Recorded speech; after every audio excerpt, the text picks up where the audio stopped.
करते हैं, जहां हिमाचल में मौसम ने एक बार फिर से करवट ले ली है। बर्फबारी से तापमान में गिरावट आई है। पहाड़ों पर बर्फ की सफेद चादर बिछी हुई नजर आ रही है और बर्फबारी से सबसे बड़ी बात यह कि सैलानी खुश हैं। टूरिस्ट स्पॉट्स पर सैलानियों की संख्या अब बढ़ गई है। किसान बागवानों ने राहत की सांस ली है। सूखा खत्म हुआ है। बर्फबारी से पूरा का पूरा माहौल बदला हुआ नजर आ रहा है। ऊपरी इलाकों में लगातार हिमपात रुक रुक कर हो रहा है, जिसकी वजह से किसान बागवान अब खासे खुश हैं और सैलानियों की आमद भी बढ़ चुकी है। क्रिसमस और न्यू ईयर के लिए खासतौर पर मनाली और इस तरह के अन्य टूरिस्ट स्पॉट्स का शिमला का रुख करते हैं सैलानी बर्फबारी के लिए, और ऐसे में अब बर्फबारी का सिलसिला शुरू हो गया है। इससे सैलानी काफी खुश नजर आ रहे हैं। कुल्लू मनाली की आपको ये तस्वीरें दिखा रहे हैं, रोहतांग दर्रे की तस्वीरें, जहां बर्फबारी हुई है, पर्यटकों के चेहरे खिले हुए हैं। तो वहीं सबसे ज्यादा राहत की सांस ली है किसानों और बागवानों ने, क्योंकि सूखा पड़ रहा था, जिसकी वजह से गेहूं की बुआई नहीं हो पा रही थी। सेब के पेड़ों को पर्याप्त चिलिंग आवर ना मिलने से आने वाले सीजन में सेब की उत्पादन पर भी फर्क पड़ रहा था। और ऐसे में अब क्योंकि बर्फबारी हुई है, बारिश हुई है, दर्जे हरारत में लगातार गिरावट दर्ज की जा रही है, ठंड का एहसास होना शुरू हो चुका है, जिसकी वजह से सैलानी तो खुश हैं ही, पर्यटन स्थलों पर सैलानियों की आमद बढ़ गई है, जिससे पर्यटन क्षेत्र से जुड़े हुए जो कारोबारी हैं वो भी खुश हैं। मनाली और लाहौल स्पीति की दो तस्वीरें दिखा रहे हैं। मनाली और फिर मनाली से ऊपर जब आप जाएंगे तो आप लाहौल स्पीति पहुंचते हैं, और ऐसे में मनाली से लेकर लाहौल स्पीति तक पर्यटकों की आमद में इजाफा हो रहा है। तो वहीं दूसरी तरफ जो किसान बागवान हैं वो खासे खुश नजर आ रहे हैं इस मौसम से। तो दो तस्वीरें आपको दिखा रहे हैं मनाली और लाहौल स्पीति की, जहां एक तरफ बर्फबारी और बारिश का सिलसिला जारी है तो दूसरी तरफ सैलानी और किसान बागवान खुश हैं। सैलानियों के साथ साथ पर्यटन क्षेत्र से जुड़े हुए लोगों के चेहरे पर भी रौनक आई है, क्योंकि बीते 2-3 साल से हिमाचल प्रदेश की आपदा ने हिमाचल प्रदेश के टूरिज्म सेक्टर की कमर तोड़ कर रख दी है। और ऐसे में अब जब बर्फबारी हुई है, सैलानी भारी मात्रा में यहां पर पहुंचना शुरू होंगे, ऐसी उम्मीद है, जिससे पर्यटन को एक बार फिर से पंख लग सकेंगे और टूरिज्म सेक्टर एक बार फिर से अपनी पटरी पर वापस लौट सकेगा, ऐसी उम्मीद जताई जा रही है। लेकिन इस बीच किसान और बागवानों ने भी राहत की सांस ली है, क्योंकि लंबे समय से यहां पर अक्टूबर के महीने से बारिश नहीं हुई थी, जिसकी वजह से खेतों में पर्याप्त नमी नहीं थी। और अब क्योंकि बर्फबारी और बारिश का सिलसिला शुरू है, मौसम विज्ञान केंद्र ने आगे आने वाले समय के लिए भी इसी तरह का अनुमान जताया है, जिसके बाद अब किसान बागवान भी खासे खुश नजर आ रहे हैं। हिमाचल प्रदेश की पर्यटन नगरी मनाली की चोटियों पर हल्की बर्फबारी का दौर जारी है, जिससे चारों तरफ पहाड़ियों पर बर्फ की सफेद चादर बिछ गई है। रोहतांग पास, अटल टनल समेत कई इलाकों में बर्फबारी हो रही है। इसका असर तापमान पर भी पड़ रहा है। मनाली घूमने पहुंचे सैलानी बर्फबारी देखकर खुश है। सैलानियों का कहना है कि आज उनका यहां पर आकर बर्फबारी देखने का सपना साकार हुआ। उन्हें उम्मीद नहीं थी कि उन्हें इस तरह की लाइव स्नोफॉल देखने का मौका मिलेगा। वो बेसब्री से इसका इंतजार कर रहे थे। बहुत अच्छा, मतलब काफी अच्छा एक्सपीरियंस रहा आके, क्योंकि मुझे फर्स्ट टाइम मनाली जैसे मैं आया हूँ और मुझे फर्स्ट टाइम आने के बाद ही काफी अच्छा स्नोफॉल मिला है, तो काफी बढ़िया मुझे एक्सपीरियंस रहा मेरा।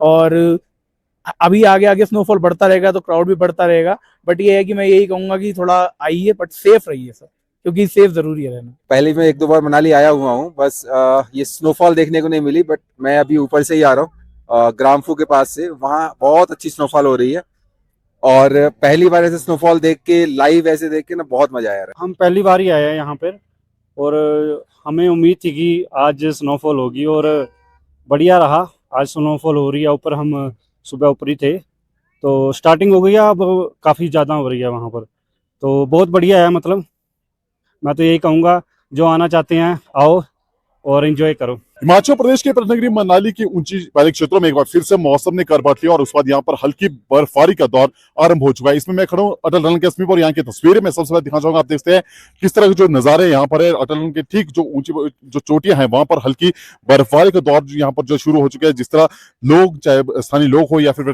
पर्यटन कारोबारी हो, सभी लोग यहाँ पर जो इस बर्फबारी का इंतजार कर रहे थे और आखिरकार वो इंतजार यहाँ पर जो है समाप्त हुआ। कहीं ना कहीं सभी जो बेसब्री से यहाँ पर इंतजार कर रहे हैं कि जल्द से घाटी में जो ये बर्फबारी हो, ताकि जो लोग यहाँ पर जो बर्फ का सपना लेकर आए उनका जो सपना यहाँ पर आकर साकार हो। मनाली से न्यूज़ 18 के लिए सचिन शर्मा। और लाहौल घाटी में ताजा बर्फबारी ने घाटी की खूबसूरती को बढ़ा दिया है। तस्वीरें दारचा शिंकुला सड़क और जंस्कार की हैं, जहां स्नो पॉइंट पर पहुंचे सैकड़ों सैलानियों ने बर्फबारी का भरपूर आनंद लिया है। दारचा शिंकुला सड़क से लेकर जंस्कार सुमदो स्नो पॉइंट तक बर्फ की मोटी परतों ने पर्यटकों को खुश कर दिया है।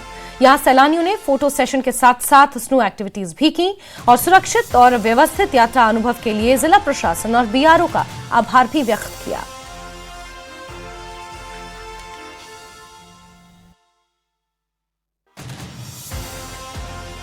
तो ये तस्वीरें लाहौल घाटी से सामने आई हैं, जहां पर्यटक पहुंचे और ताजा बर्फबारी का लुत्फ उठाया। और यहां पर आप तस्वीरें देख रहे हैं, भारी मात्रा में सैलानी यहां पर पहुंचे हैं। इन्होंने खासतौर पर जिला प्रशासन का आभार व्यक्त किया है और ऐसे में पर्यटन क्षेत्र से जुड़े हुए जो लोग हैं, सबसे ज्यादा राहत उन लोगों ने ली है, क्योंकि धीरे धीरे अब पर्यटन पटरी पर वापस लौटने लगा है।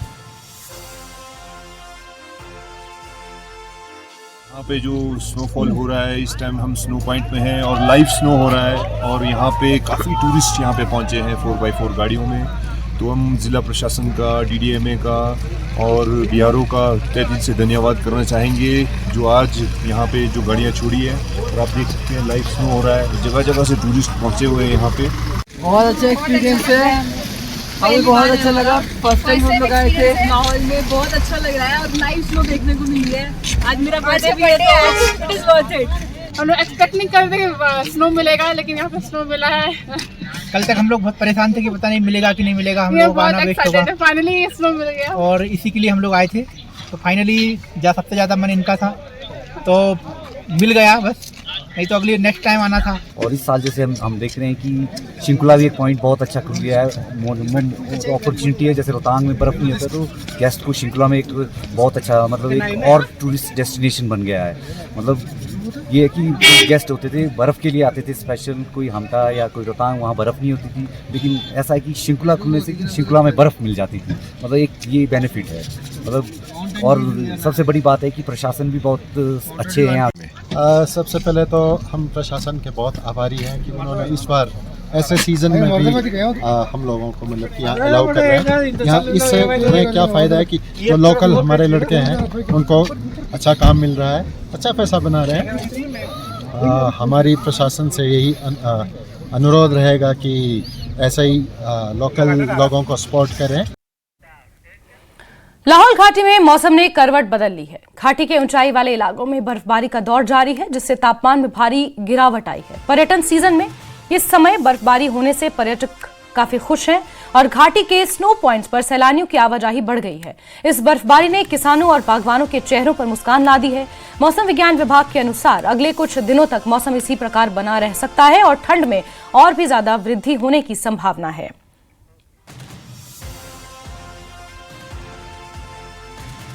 लाहौल स्पीति में भी मौसम ने करवट ली है और बर्फबारी के साथ ही यहां पर्यटकों की आमद बढ़ गई है। आगामी क्रिसमस और नए साल में पर्यटकों की संभावित भारी आवाजाही के मद्देनजर पुलिस प्रशासन पूरी तरह सतर्क हो गया है। पुलिस अधीक्षक शिवानी मेहला ने बताया कि पहला सेक्टर अटल टनल रोहतांग के नॉर्थ पोर्टल से सिस्सू हेलीपैड तक, दूसरा चंद्रा पुल से ग्रामफू तक और तीसरा तांदी से दारचा तक होगा। बर्फबारी के मद्देनजर ट्रैफिक मूवमेंट की जानकारी भी समय समय पर साझा की जाएगी। हमने हमारे पूरे एरिया को 3 सेक्टर में डिवाइड किया है। पहला सेक्टर हमारा नॉर्थ पोर्टल से लेकर सीसू हेलीपैड तक का है। दूसरा जो हमारा सेक्टर है वो चंद्रा ब्रिज से लेकर के ग्रामफू तक है। तीसरा हमारा सेक्टर तांदी से लेकर दारचा तक है। तो इन तीनों सेक्टर्स में हमने पॉइंट वाइज अलग अलग लोकेशंस आइडेंटिफाई किए हैं जहां पे ट्रैफिक की सिचुएशंस हम फेस करते हैं। उसके हिसाब से हमने डिप्लॉयमेंट की है और हमने अपनी 2 रेस्क्यू टीम्स बनाई हैं, जिसको हमने सीसू और केलोंग में इक्विपमेंट्स के साथ वहां पे हम स्टेशन करेंगे, ताकि अगर हमें कोई भी रेस्क्यू ऑपरेशन करना पड़े तो वहां से वो लोग टाइमली पहुंच के रेस्क्यू ऑपरेशन कर सकें।